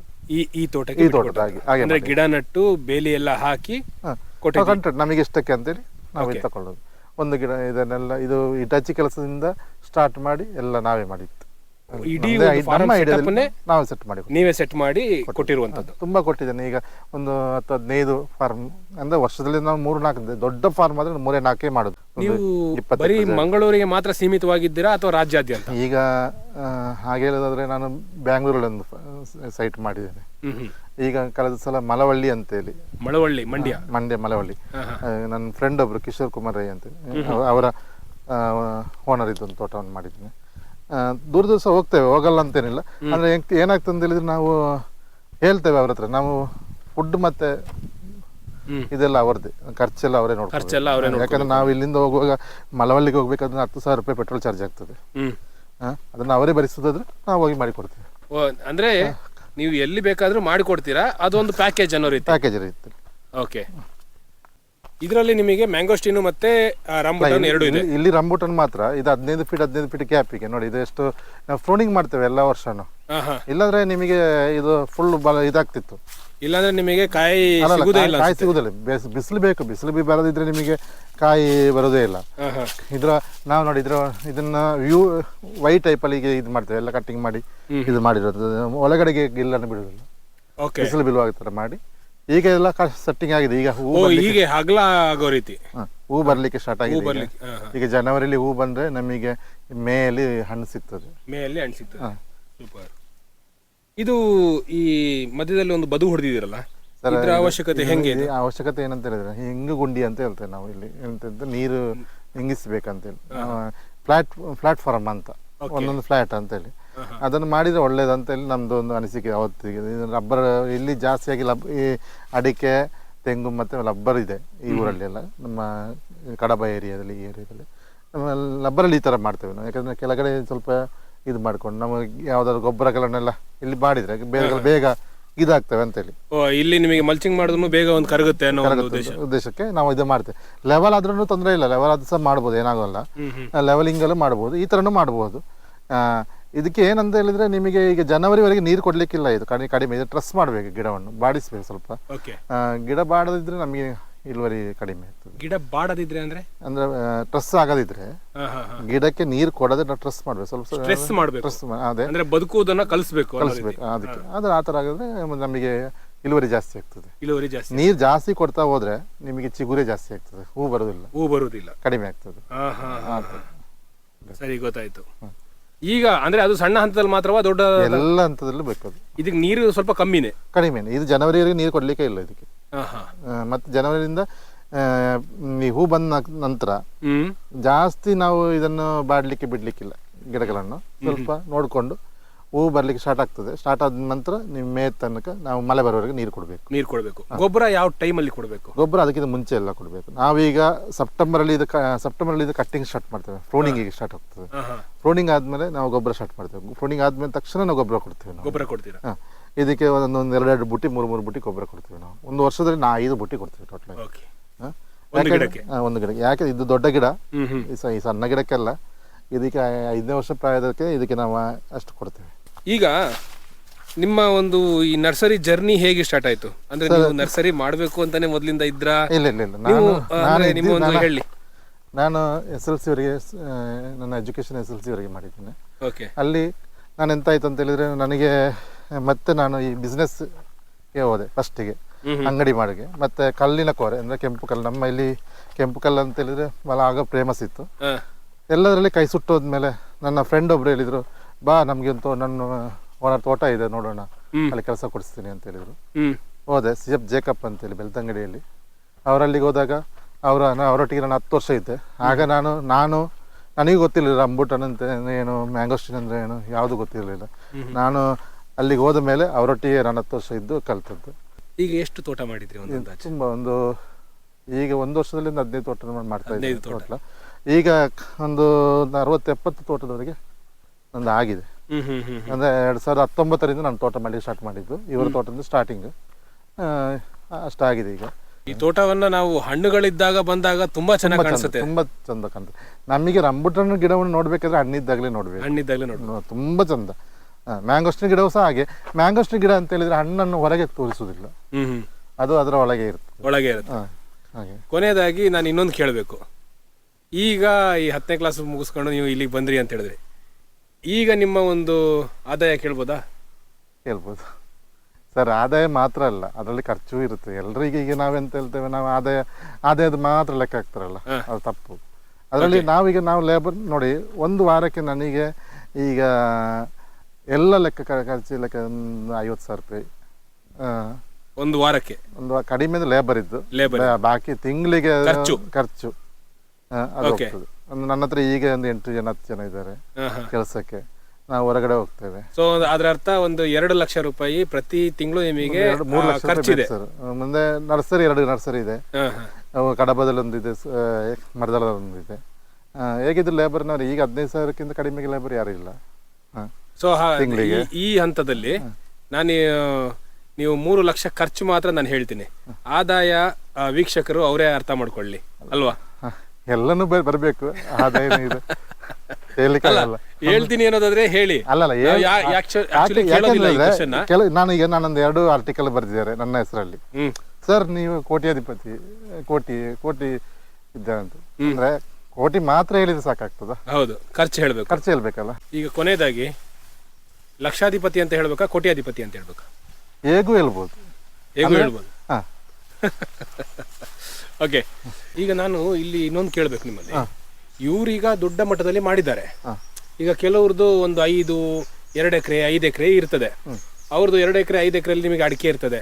ಅದ್ರಲ್ಲೊಂದು 10 ಗಿಡ ಮ್ಯಾಂಗೋಸ್ಟಿನ್ ಹಾಕಿದ್ರೆ ಅವರು ಆ ಒಂದು ಇಳುವರಿನ ಇಲ್ಲಿ ಲೋಕಲ್ ಮಾರ್ಕೆಟ್ ಉಂಟಾ, ಹೇಗೆ ಕೊಡೋದು? ಉಂಟು ಸರ್. ಇಲ್ಲದ್ರೆ ನಾವು ಎಂತ ಇತ್ತು, ನಮಗೆ ನಮ್ಮ ಹತ್ರ ಹೇಳಿದ್ರೆ ನಾವು ತಗೊಳ್ತೇವೆ. ನೀವು ತಗೊಳ್ತೀರಾ? ನಾವು ತಗೊಳ್ತೇವೆ, ಇಲ್ಲದ್ರೆ ನಾವು ಜನ ಕಳಿಸ್ತೀರಾ. ಈಗ ಏನಾಗಿದೆ, ಈಗಿನ ಇದರಲ್ಲಿ ನಮಗೆ ಮಾರ್ಕೆಟ್ಗೆ ಅಷ್ಟು ದೊಡ್ಡ ಸಮಸ್ಯೆ ಇಲ್ಲ ಸರ್. ಕೊಡುವವರು ಇದ್ರೆ ತಗೊಳ್ಳೋರು ಬೇಕಾದಷ್ಟು ಇದ್ದಾರೆ. ಯಾಕಂದ್ರೆ ಅವರ ರೇಟಲ್ಲಿ ಡಿಫ್ರೆಂಟ್ ಇರ್ತದೆ ಸ್ವಲ್ಪ. ನಾವೊಂದು ಈ ಸಲ ಮ್ಯಾಂಗೋಸ್ಟಿನಿಗೆ 750 ರುಪೀಸ್ ಬಂದಿತ್ತು. 750 ಪರ್ ಕೆಜಿ. ಲಾಸ್ಟ್ 350 ರೂಪಾಯಿ ನಿಂತಿತ್ತು. ನಮಗೆ ಆಗಸ್ಟ್ಗೆ 350 ರೂಪಾಯಿ ಬಂದಿತ್ತು. ಇಷ್ಟು ರೇಟಿಗೆ ನಾವು ಈ ವರ್ಷ ಯಾವಾಗಲೂ ಕೊಟ್ಟಿಲ್ಲ. ನಾವು ಫಸ್ಟ್ ಕೊಟ್ಟಿದ್ದು 180 ರೂಪಾಯಿ, 250 ರೂಪಾಯಿ ಹೋಗಿತ್ತು. ಎಲ್ಲಿಗೆ? ಎಲ್ಲ ಹೊರಗಡೆನೆ ಹೋಗುದು, ಬ್ಯಾಂಗ್ಳೂರಿಗೆ. ಎಷ್ಟು ಈಗ ಎಂತಾಗಿದೆ ಅಂತ ಹೇಳಿದ್ರೆ ತಿನ್ನುವವರು ಜಾಸ್ತಿ ಆಗಿದ್ದಾರೆ. ಗೊತ್ತಿಲ್ಲ ಮೊದಲೆಲ್ಲ, ಈಗ ಗೊತ್ತಾಗಿದೆ. ಈಗ ಅವರು ಅಭಿ ವಿಷಯ ಹೇಳಿದ್ರು. ಒಬ್ಬೊಬ್ರು ತಿಂದ ಮೇಲಲ್ವಾ ಅದು ಪರಿಚಯ ಆಗುತ್ತೆ ಸರ್. ಇದು ಈಗ ಸ್ವೀಟ್ ಇದೆ, ಮೊದಲು ಡ್ರ್ಯಾಗನ್ ಫ್ರೂಟ್ ಯಾರಿಗೂ ಗೊತ್ತಿರಲಿಲ್ಲ. ಈಗ ನೋಡಿ ಎಷ್ಟು ಜನ ಡ್ರ್ಯಾಗನ್ ಫ್ರೂಟ್ ಹಾಕಿ. ನನ್ನ ಲೆಕ್ಕದಲ್ಲಿ ಡ್ರ್ಯಾಗನ್ ಫ್ರೂಟ್ಗೆಲ್ಲ 20 ರೂಪಾಯಿ ಸಿಕ್ಕಿದ್ರು ಸಹ, ಒಂದು ಡ್ರ್ಯಾಗನ್ ಫ್ರೂಟ್ಗೆ 20 ರೂಪಾಯಿ ಸಿಕ್ಕಿದ್ರು ಸಹ ಲಾಭವೇ ನಮಗೆ. ಒಮ್ಮೆ ಇನ್ವೆಸ್ಟ್ಮೆಂಟ್ ಮಾಡ್ಲಿಕ್ಕಿಲ್ಲ, ಅದಕ್ಕೆ ಗೊಬ್ಬರ ಹಾಕೊಂಡು ಹೋದ್ರೆ ಆಯ್ತು. ಒಮ್ಮೆ ಸ್ಟ್ಯಾಂಡ್ ಇದು ಮಾಡ್ಲಿಕ್ಕೆ ಸ್ವಲ್ಪ ಕಷ್ಟ ಆಗ್ತದೆ, ಮಾಡ್ಬೋದು. ಸಣ್ಣ ರೈತನಿಗೆ ಸಹ ಮಾಡ್ಬೋದು ಅದನ್ನ. ಮತ್ತೆ ನಾವು ಒಂದು ಗಿಡ ಹಾಕೋ ಮುಂಚೆ 2 ವಿಷಯ ಕಲಿಬೇಕು. ಏನಂತ ಹೇಳಿದ್ರೆ ಮಾರ್ಕೆಟಿಂಗ್ ಫಸ್ಟ್ ಕಲಿಬೇಕು, ಮತ್ತೆ ಅದರ ರೋಗದ ಬಗ್ಗೆ ಕಲಿಬೇಕು. 2 ಕಲಿತ್ರೆ ಒಳ್ಳೇದು. ಅದಕ್ಕೆ ನಿಮಗೆ ಕೇಳಿದೆ, ರೋಗ ಎಂತ ಬರ್ತದೆ ಇದಕ್ಕೆ ಅಂತ ಹೇಳಿ. ರೋಗ ಅದೇ ನಾನು ಹೇಳಿದೆ, ಸ್ಟಂಬೋರ್. ಬೇರೆ ಯಾವ ರೋಗವೂ ಕಡಿಮೆ, ಇದಕ್ಕೆ ರೋಗ ಅಂತದ್ದು ರೋಗ ಇಲ್ಲ. ಮತ್ತೆ ಬಿಸಿಲು ಜಾಸ್ತಿ ಆದ್ರೆ ನಮಗೆ ಎಲ್ಲದಕ್ಕೂ ರೋಗ. ಬಿಸಿಲು ಜಾಸ್ತಿ ಆದ್ರೆ ನಮಗೆ ಕಷ್ಟ. ಆಗ ನೀರನ್ನು ಸ್ವಲ್ಪ ಇದು ಮಾಡಿಕೊಂಡು, ಗಿಡಗಳನ್ನು ನೋಡಿಕೊಂಡು ಇರುವಂಥದ್ದು. ಹೂ ಬಂದಾಗ ಹೂವಿಗೆ ಫಂಗಸ್ ಬರದಾಗೆ ನೋಡ್ಕೊಳ್ಳುವಂಥದ್ದು, ಅದೆಲ್ಲ ಮಾಮೂಲಿ ಸರ್, ಎಲ್ಲದಕ್ಕೂ ಬರ್ತದೆ. ನಾವೀಗ ಅಡಿಕೆಗೆ ಯಾಕೆ ನಾವು ಬೋಡೋ ಮಿಶ್ರಣ ಸ್ಪ್ರೇ ಮಾಡ್ತೇವೆ? ಅಲ್ಲ, ಒಂದು ಸಣ್ಣ ಒಂದು ಖರ್ಚಿದ್ದೇ ಇರ್ತದೆ. ಅಲ್ಲ ಒಂದು ಮೈಂಡ್ ಸೆಟ್ ಆಗಿರ್ತದೆ ಅವನಿಗೆ. ಈ ಗಿಡ ನಾಟಿ ಮಾಡುವಾಗ ಇದಕ್ಕೆ ಎಂತ ನಾವು ಸ್ಪ್ರೇ ಮಾಡಬೇಕು, ಇದಕ್ಕೆ ನಾವು ಸಲ್ಫರ್ ಕೊಡ್ತೇವೆ. ನಾವು ಅದ್ರ ವಿಷಯ ಯಾವುದನ್ನು ಸ್ಪ್ರೇ ಮಾಡೋದಿಲ್ಲ. ಇದಕ್ಕೆ ಹುಳ ಬರೋದಂತ ಯಾವುದು ಕಡಿಮೆ, 2 ಗಿಡಕ್ಕೂ ಕಡಿಮೆ. ರಂಬೂಟನ್ ಮ್ಯಾಂಗೋಸ್ಟಿನಿಗೂ ಕಡಿಮೆ, ರಂಬೂಟನಿಗೂ ಕಡಿಮೆ. ಹುಳ ಬರೋದಿಲ್ಲ ಅದರಲ್ಲಿ. ಹುಳ ಏನಷ್ಟೇ ಅಟ್ಯಾಕ್ ಆಗೋದಿಲ್ಲ. ಜಾಸ್ತಿ ಮಳೆ ಬಂದರೆ ಆಗಸ್ಟ್ ಸೆಪ್ಟೆಂಬರ್ ಆಗುವಾಗ ಏನಾದರೂ ಇದಾಗ್ತದೆ, ಫ್ರೂಟ್ ಫ್ಲೈ. ಆಗ ಕೇಕ್ ಬರ್ತದೆ. ನಾವು ಫ್ರೂಟ್ ಫ್ಲೈ ಕೇಕನ್ನು ನಾವು ಕಟ್ತೇವೆ. ಇಲ್ಲಿ ಒಂದು ಎಕರೆಗೆ ಒಂದು 5-6 ಕಟ್ತೇವೆ. ಫ್ರೂಟ್ ಫ್ಲೈ ಅಂತ ಗೊತ್ತಾಯ್ತು. ಕ್ಯಾಚರ್ಸ್ ಅದು ಕಟ್ತೇವೆ ಅಷ್ಟೇ. ಅಲ್ಲದೆ ಬೇರೆ ಯಾವುದು ಯೂಸ್ ಮಾಡಲ್ಲ. ಸ್ಪ್ರೇ ಇದು ಪಾಯ್ಸನ್ ಸ್ಪ್ರೇ ಯಾವುದು ಮಾಡಲ್ಲ. ನೋಡಿ, ನಮ್ಮದು ಇಲ್ಲಿ ನಾನು ಮಾಡಿದಂಥ ತೋಟ, ನಾನು ಅಂದರೆ 2019ರಲ್ಲಿ ನಾನು ಇದು ಸೆಟ್ ಮಾಡಿದಂಥ ತೋಟ. ನಾನು ಈ ಥರ ತುಂಬ ತೋಟಗಳನ್ನು ಸೆಟ್ ಮಾಡಿ ಕೊಟ್ಟಿದ್ದೇನೆ. ಇನ್ನು ಮುಂದೆ ಯಾರಿಗಾದರೂ ಇಂಥ ತೋಟಗಳನ್ನು ಸೆಟ್ ಮಾಡಿ ಕೊಡಬೇಕಿದ್ರು ಸಹ ನಮ್ಮನ್ನು ಸಂಪರ್ಕಿಸ್ಬೋದು. ಯಾಕಂದರೆ ಹಣ್ಣಿನ ಗಿಡಗಳು ಬೇಕಿದ್ರು ಸಹ ನಮ್ಮದು ನರ್ಸರಿ ಇದೆ. ನಮ್ಮದು ಡೆಪ್ಪಾಜ ಫಾರ್ಮ್ ಆ್ಯಂಡ್ ನರ್ಸರಿ ಅಂತೇಳಿ ಮರ್ದಾಲ ಮತ್ತು ಕಡಬದಲ್ಲಿ ಇದೆ. ಇಲ್ಲಿಗೆ ಬಂದು ಸಹ ನೀವು ಹಣ್ಣನ್ನು ಗಿಡಗಳನ್ನು ತಗೊಳ್ಬೋದು. ಮತ್ತು ನಿಮಗೆ ಯಾವುದರ ಬಗ್ಗೆ ಮಾಹಿತಿ ಬೇಕಿದ್ರೆ ನಾವು ನನ್ನ ಕೈಯಿಂದ ತಗೊಳ್ಬೇಕಂದ್ರೆ ನಿಮಗೆ ಹತ್ರ ಇದ್ದ ಜಾಗದಲ್ಲಿ ತಗೊಂಡ್ರು ಸಹ ನಿಮಗೆ ಸಮಸ್ಯೆಗಳಿದ್ದರೆ ಅದರ ಬಗ್ಗೆ, ಹಣ್ಣಿನ ಬಗ್ಗೆ ಏನಾದರೂ, ಹೂವಿನ ಬಗ್ಗೆ, ಗಿಡದ ಬಗ್ಗೆ ಏನಾದರೂ ಇದು ಮಾಹಿತಿ ಬೇಕಿದ್ದರೆ ನಮಗೆ ಫೋನ್ ಮಾಡ್ಬೋದು. ನನ್ನ ಫೋನ್ ನಂಬರ್ ಇದರಲ್ಲಿ ಕೊಟ್ಟಿರ್ತೇನೆ. ನೀವು ನಾನೇನಾದರೂ ಫೋನ್ ಎತ್ತಿಲ್ಲ ಅಂತ ಹೇಳಿದ್ರೆ, ನಾನು ಮಿಸ್ ಕಾಲ್ ಇದ್ದರೆ ನಾನು ನಿಮಗೆ ಗ್ಯಾರಂಟಿಯಾಗಿ ಫೋನ್ ಮಾಡ್ತೀನಿ. ನಾನು ಡ್ರೈವಿಂಗಲ್ಲಿದ್ದರೆ ಫೋನ್ ತೆಗಿಯಲ್ಲ. ಆದರೆ ಮತ್ತೆ ನಿಮಗೆ ಮಾಡಿ ನಿಮ್ಮ ಸಮಸ್ಯೆಗಳನ್ನು ನಾನು ಇದು ಮಾಡ್ತೀನಿ. ನಮಸ್ಕಾರ.